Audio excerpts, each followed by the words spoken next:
नमस्कार दोस्तों, स्वागत है आपका सक्सेस के स्टोरी चैनल पर। आज आपको इंडियन पॉलिटी से संबंधित 100 क्वेश्चन के वीडियोस मिलेंगे। फर्स्ट पार्ट हम ऑलरेडी पब्लिश कर चुके हैं।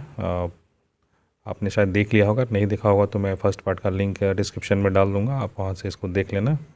और आपने अगर इस वीडियो को अभी तक सब्सक्राइब नहीं किया है तो सब्सक्राइब कर लीजिए, ताकि आने वाले प्रत्येक वीडियो का नोटिफिकेशन आपको मिल सके। और दूसरों अपने दोस्तों के साथ भी शेयर करिए, और जो लोग तैयारी कर रहे होंगे, ताकि उनको भी इस में लाभ मिल सके इसका। तो चलिए देखते हैं इंडियन पॉलिटी के इम्पोर्टेंट क्वेश्चंस और उनके आंसर्स। जैसा कि मैंने पहले भी बताया है कि हमारा जो वीडियो है वो इंडियन पॉलिटी का वो 5 भाग में विभाजित है। तो एक पार्ट मैं पब्लिश कर चुका हूँ, ये सेकेंड पार्ट है, 3 पार्ट और आएंगे। टोटल 555 क्वेश्चन हैं। चलिए में से कौन भारत के संविधान का भाग है किंतु वह अन्य भागों से स्वतंत्र होकर उसका कोई विधिक प्रभाव नहीं है? यह है उद्देशिका। अगला क्वेश्चन देखते हैं, भारत के संविधान को अर्ध संघीय किसने कहा है? तो ये कहा था केसी व्हीलर ने, अर्ध संघीय। अगला क्वेश्चन, भारत के संविधान की प्रस्तावना किन शब्दों से शुरू होती है? तो ये है हम भारत के लोग। संविधान की प्रस्तावना के अनुसार भारत के किस प्रकार का राष्ट्र है? यह एक धर्मनिरपेक्ष राष्ट्र है। चलिए देखते हैं नेक्स्ट क्वेश्चन और उसका आंसर क्या होता है। संविधान की प्रस्तावना में समाजवादी, पंथ निरपेक्ष और राष्ट्र की अखंडता शब्द किस अधिनियम के तहत जोड़े गए? यह जोड़े गए 42वां संविधान संशोधन अधिनियम 1976 के द्वारा। ये इंपॉर्टेंट क्वेश्चन एग्जाम में आया हुआ है, इसको याद रखिएगा। समाजवादी, पंथ निरपेक्ष और राष्ट्र की अखंडता, ये शब्द जो है 42वां संविधान संशोधन के द्वारा जोड़ा गया था 1976 में। चलिए देखते हैं अगला क्वेश्चन, कौन सा संविधान संशोधन लघु संविधान यानी मिनी संविधान माना जाता है? ये 42वां संविधान संशोधन अधिनियम 1976, इसमें बहुत सारे चेंजेस किए गए थे, इसलिए इसको मिनी संविधान माना जाता है। अगला क्वेश्चन, भारत के संविधान में प्रस्तावना की अवधारणा किस देश से प्रेरित होकर लाई गई है? तो यह है संयुक्त राज्य अमेरिका। अगला क्वेश्चन देखते हैं, प्रस्तावना की भाषा किस देश से ली गई है? यह ली गई है ऑस्ट्रेलिया के संविधान से। अगला क्वेश्चन है, प्रस्तावना में संविधान की शक्ति के स्रोत के रूप में किसे दर्शाया गया है? यह भारत की जनता को दर्शाया गया है। अगला क्वेश्चन है, सामाजिक न्याय, आर्थिक न्याय और राजनीतिक न्याय संविधान में कहाँ अंकित किए गए हैं? ये संविधान की प्रस्तावना में अंकित किए गए हैं। अगला क्वेश्चन देखते हैं, यह कथन किसने कहा था कि प्रस्तावना संविधान की जन्म कुंडली है? यह कहा था के.एम. मुंशी ने। अगला क्वेश्चन देखते हैं, चलिए अगला क्वेश्चन कौन सा आता है। प्रस्तावना में स्वतंत्रता, समानता और बंधुत्व के आदर्शों को किस क्रांति से लिया गया है? तो यह लिया गया था फ्रांस की क्रांति, जो 1789 से 1795 के बीच हुई थी। प्रस्तावना में किया गया एकमात्र संशोधन कौन सा है? तो वह है 42वां संशोधन 1976, जो कि सिर्फ प्रस्तावना में उस समय ही किया गया था। किस संविधान संशोधन को लघु संविधान की संज्ञा दी गई है? तो ये हम लोग जानते हैं 42वां संविधान संशोधन 1976। अगला क्वेश्चन, भारत के संविधान में अंकित प्रस्तावना में किस प्रकार की समानता का उल्लेख है? यह है प्रतिष्ठा और अवसर की समानता। आनंद भारतीयवाद का संबंध संविधान के किस भाग से है? यह प्रस्तावना से, जो कि 1973 में हुआ था, उससे है। किस बाद न्यायालय ने प्रस्तावना को संविधान का मूल ढांचा माना? तो यह केशवानंद भारतीयवाद, जो 1973 में हुआ था, उसके बाद उसने माना। भारतीय संविधान में लोकतंत्र का उल्लेख कहाँ से मिलता है? यह मिलता है संविधान की प्रस्तावना से। भारतीय संविधान की प्रस्तावना में देश का क्या नाम उल्लेखित है? तो यह है भारत और इंडिया दोनों उल्लेखित हैं। अगला क्वेश्चन देखते हैं, संविधान की प्रस्तावना में संशोधन करने की शक्ति किस संस्था में निहित है? तो यह संसद में निहित है। संसद ही प्रस्तावना में संशोधन कर सकती है। भारतीय संविधान किन भागों में आर्थिक न्याय को संविधान का लक्ष्य घोषित किया गया? तो यह किया गया था प्रस्तावना और नीति निर्देशक तत्वों में। प्रस्तावना में कितने प्रकार की स्वतंत्रता का उल्लेख किया गया है? 5 प्रकार किया गया है, विचार, अभिव्यक्ति, विश्वास, धर्म और उपासना। अगला क्वेश्चन है, मौलिक अधिकार संविधान की सर्वोच्चता तथा न्यायपालिका की स्वतंत्रता किस देश से संविधान से लिए गए हैं? तो ये संयुक्त राज्य अमेरिका के संविधान से लिए गए हैं। राष्ट्रपति के निर्वाचन और उस पर महाभियोग, उपराष्ट्रपति, उच्चतम न्यायालय, न्यायालयों के न्यायाधीश को पद से हटाने की विधि किस देश के संविधान से ली गई है? यह सारी ली गई है संयुक्त राज्य अमेरिका से। इम्पोर्टेंट क्वेश्चन है, इसको ध्यान से देखिएगा। भारत के संविधान में वित्तीय आपातकाल का प्रावधान किस देश के संविधान से लिया गया है? यह लिया गया है अमेरिका के संविधान से। भारत में संसदीय शासन प्रणाली तथा एक नागरिकता यानी एकल नागरिकता का प्रावधान किस देश से लिया गया है? यह ब्रिटेन से लिया गया है। विधि निर्माण प्रक्रिया यह किस देश से ली गई है? यह ब्रिटेन से है। राज्य के नीतिशक तत्व ये किस देश से लिए गए हैं? ये आयरलैंड से। ये सारे क्वेश्चन इंपॉर्टेंट क्वेश्चन हैं, इनको ध्यान से देखिए। केंद्र तथा राज्य के बीच संबंध तथा शक्तियों का बंटवारा किस देश के संविधान से लिया गया है? तो यह लिया गया है ऑस्ट्रेलिया के संविधान से। भारतीय संविधान में प्रस्तावना की भाषा तथा समवर्ती सूची का प्रावधान किस देश से लिया गया है? यह ऑस्ट्रेलिया के संविधान से लिया गया है। आपात उपबंध आपात के समय राष्ट्रपति को मौलिक अधिकार संबंधी शक्तियाँ किस देश से ली गई है? तो यह जर्मनी से ली गई है। ये सारे स्रोत हैं, इनको याद रखिएगा। भारतीय संविधान में मौलिक कर्तव्य और पंचवर्षीय योजना का प्रावधान किस देश से लिया गया है? यह लिया गया है रूस से। संघात्मक व्यवस्था और अपशिष्ट शक्तियों का केंद्र के पास होना यह प्रावधान किस देश के संविधान से लिया गया है? यह लिया गया है कनाडा के संविधान से।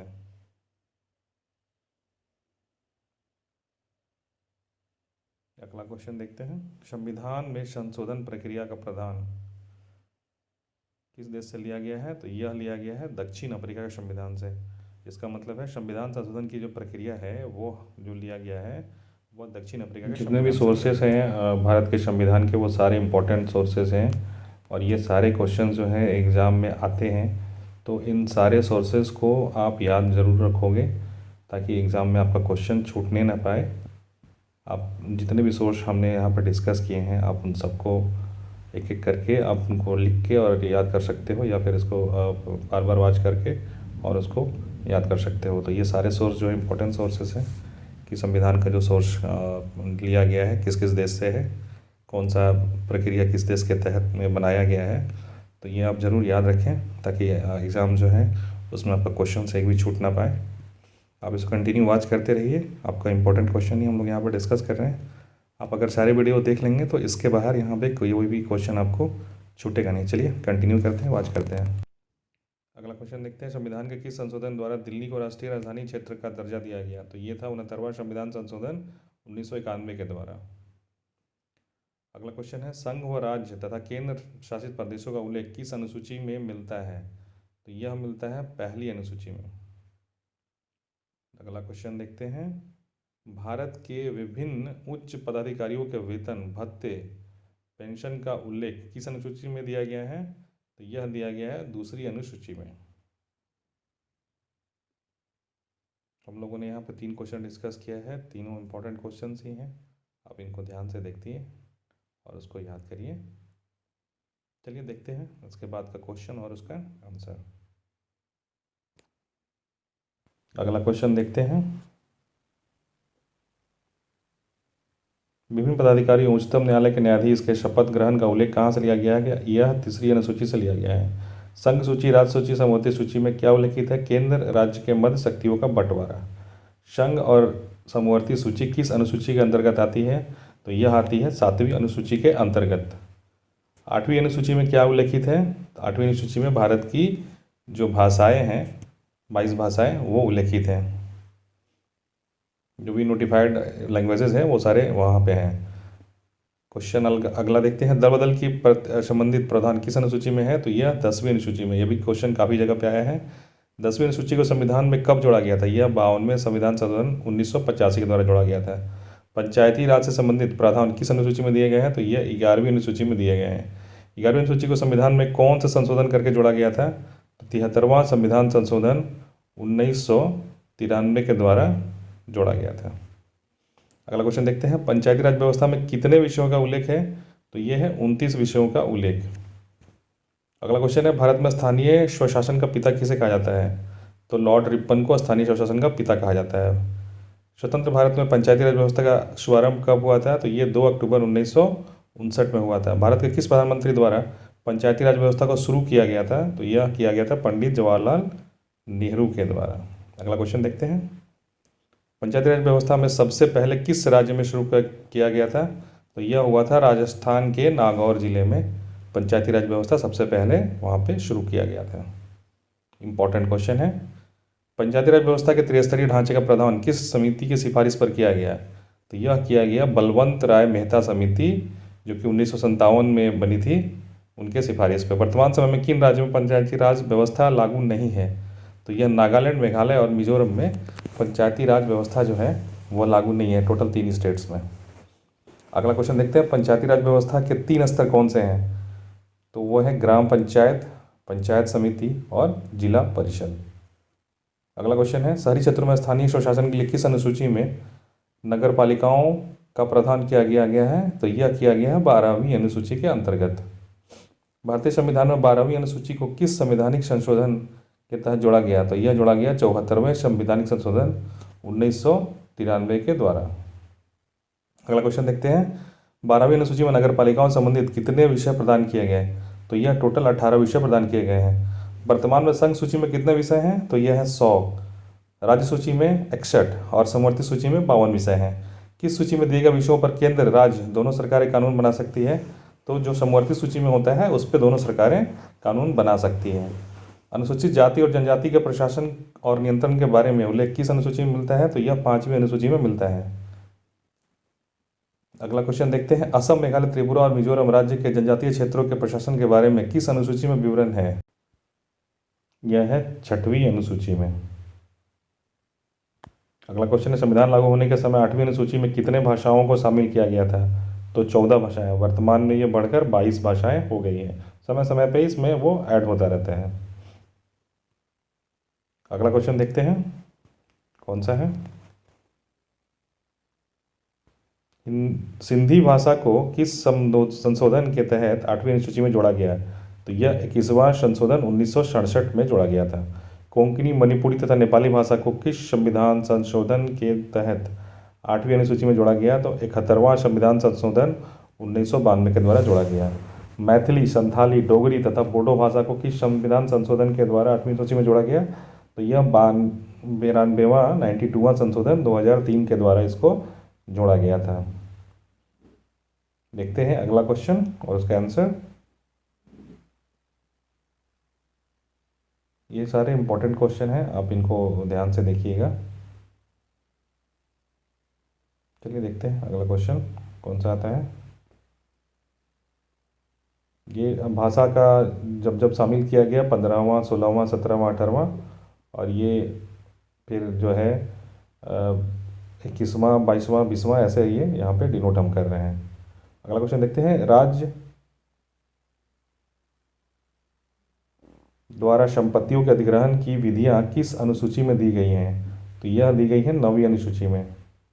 वर्तमान में 9वीं अनुसूची के कुल कितने अधिनियम हैं? तो ये हैं 284। भारतीय संविधान में 9वीं अनुसूची को किस संवैधानिक संशोधन के तहत जोड़ा गया? तो यह जोड़ा गया प्रथम संवैधानिक संशोधन 1951 के द्वारा। स्वतंत्र भारत में भाषा के आधार पर गठित होने वाला पहला राज्य कौन सा था? तो यह था आंध्र प्रदेश, जो 1 अक्टूबर 1953 में इसका गठन हुआ था। भाषा के आधार पर गठित होने वाला पहला राज्य था वो आंध्र प्रदेश था। याद रखने के लिए अच्छा है ये क्वेश्चन, इंपॉर्टेंट क्वेश्चन भी है, आप इसको याद रखिएगा। देखते हैं अगला क्वेश्चन कौन सा है।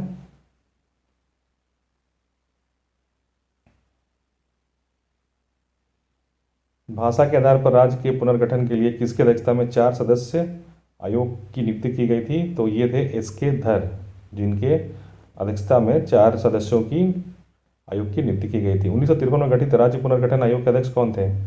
ये थे फजल अली। भारत में क्षेत्रीय परिषद का गठन किसके द्वारा किया जाता है? तो यह किया जाता है राष्ट्रपति के द्वारा। राष्ट्रपति द्वारा गठित क्षेत्रीय परिषद का अध्यक्ष कौन होता है? तो यह होता है केंद्रीय गृह मंत्री। अगला क्वेश्चन है, 1833 के चार्टर एक्ट के अंतर्गत परिषद के कुल 4 सदस्यों में कितने विधिक सदस्य होते हैं? तो ये होते हैं 1। किस अधिनियम के द्वारा भारतवासियों के लिए प्रशासन में कुछ हिस्सा लेना संभव हो गया था? तो यह था चार्टर अधिनियम 1833 के द्वारा। किस प्रथा को 1833 के चार्टर अधिनियम के द्वारा भारत में अवैध घोषित किया गया? तो यह दास प्रथा के तहत इसको अवैध घोषित कर दिया गया था। द्वितीय चार्टर अधिनियम यह कब पारित हुआ था? तो यह अभी 1833 में ही पारित हुआ था।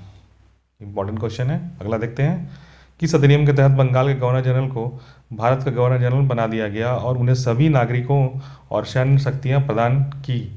तो ये था चार्टर अधिनियम 1833। ये इंपॉर्टेंट क्वेश्चन है।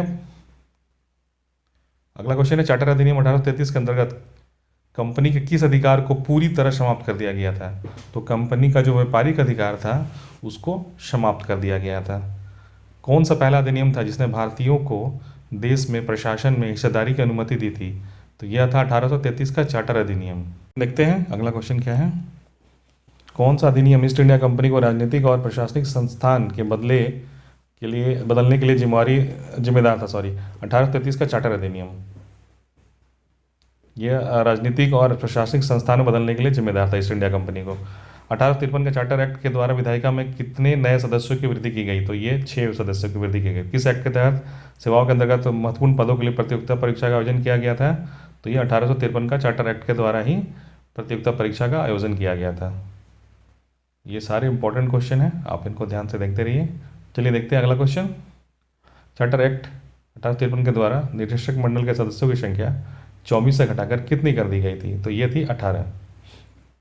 अगला क्वेश्चन देखते हैं, भारतीय सिविल सेवा ICS किस ब्रिटिश अधिनियम के द्वारा शुरू की गई थी? तो ये 1853 का चार्टर एक्ट के द्वारा शुरू की गई थी। किस ब्रिटिश अधिनियम ने भारतीय केंद्रीय विधान परिषद में स्थानीय प्रतिनिधित्व को पेश किया?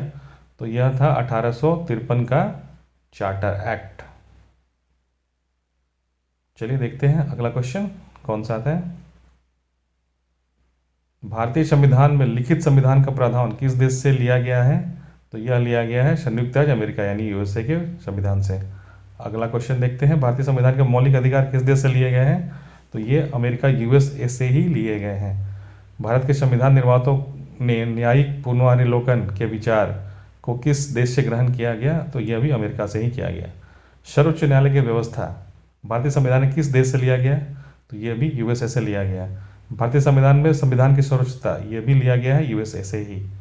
भारतीय संविधान में न्यायपालिका की स्वतंत्रता ये भी अमेरिका से ही लिया गया है। निर्वाचित राष्ट्रपति एवं उस पर महाभियोग का प्रावधान ये भी अमेरिका से ही लिया गया है। भारतीय संविधान में उपराष्ट्रपति का पद का प्रावधान कहाँ से लिया गया है? यह अमेरिका से लिया गया है। उच्चतम एवं उच्च न्यायालयों के न्यायाधीशों को हटाने की विधि का प्रावधान यह भी अमेरिका से ही लिया गया है। भारतीय संविधान में वित्तीय आपात के प्रावधान कहाँ से लिए गए हैं? यह भी अमेरिका से लिए गए हैं। संविधान के संरक्षक के रूप में सर्वोच्च न्यायालय का अधिकार विश्व के किस संविधान से लिया गया है? तो यह भी अमेरिका के संविधान से ही लिया गया है। भारतीय संविधान में पंचवर्षीय जो योजना चलती है वो कहाँ से ली गई है? ये ली गई है रूस से। मौलिक कर्तव्य संविधान में कहाँ से ली गई है? तो ये ली गई है रूस से। भारतीय संविधान की प्रस्तावना में सामाजिक आर्थिक राजनीतिक न्याय का आदर्श किस देश से लिया गया है? यह रूस से लिया गया है। भारतीय संविधान की प्रस्तावना में सम्मिलित स्वतंत्रता समानता एवं बंधुत्व का सिद्धांत यह कहाँ से लिया गया है? तो यह लिया गया है फ्रांस से। भारतीय संविधान में गणतात्मक व्यवस्था को कहाँ से लिया गया है? यह भी फ्रांस से ही लिया गया है। आशा करते हैं दोस्तों आपको ये वीडियो काफ़ी इंजॉय के साथ आप देख रहे होंगे। तो अगला 100 क्वेश्चन के साथ नेक्स्ट वीडियो में जब बहुत जल्द हम लोग मिलते हैं, तब तक आप लोग इसको स्टडी करिए और दूसरों के साथ शेयर करिए और इस चैनल को सब्सक्राइब कर लीजिए अगर आपने सब्सक्राइब नहीं किया है। जय हिंद, जय भारत।